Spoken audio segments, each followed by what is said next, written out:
I'm a bit late, but F16 has finally got its way to the Ukraine.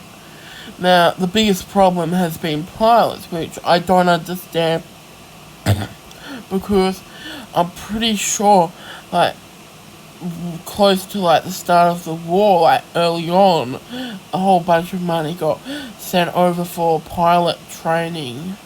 Maybe the pilots were too busy, or maybe it just got corruption. But anyway, like the biggest problem is pilots, not aircraft. So yeah, like there should be more pilot training. Now, F16 is not the best plane, and of course, a lot will be. Actually, you know what? Being destroyed is not much of a problem for F16, since its biggest problem is pilots.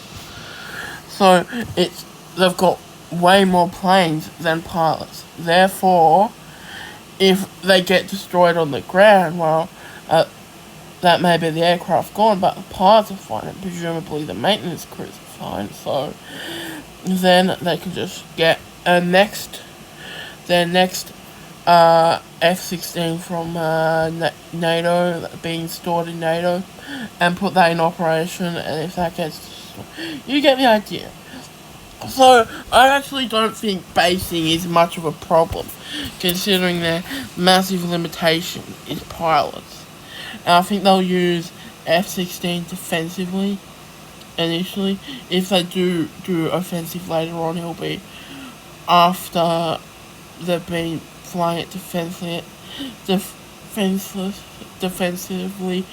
so like they get used to operating the aircraft before they actually go on the attack. I think that'd be smart. But of course, Gripen is a better aircraft, but the strength of F16 is that it's NATO and it's in large quantities.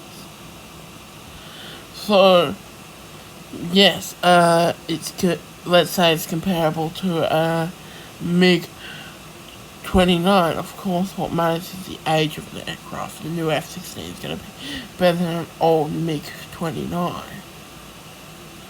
So, now, let's just assume they're comparable. The MiG-29, it can operate on rougher surfaces and stuff. But the problem is, NATO doesn't have as much spare parts, as much airframes.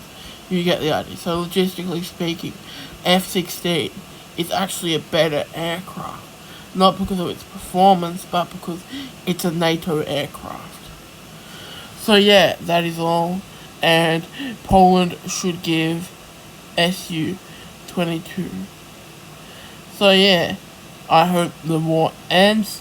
I don't particularly like Zelensky or Putin. I think Donbass, Crimea goes to Russia, and Ukraine keeps Zaporizhia and Kherson. I think that's a good solution. And Ukraine can't join NATO. So yeah, that is all.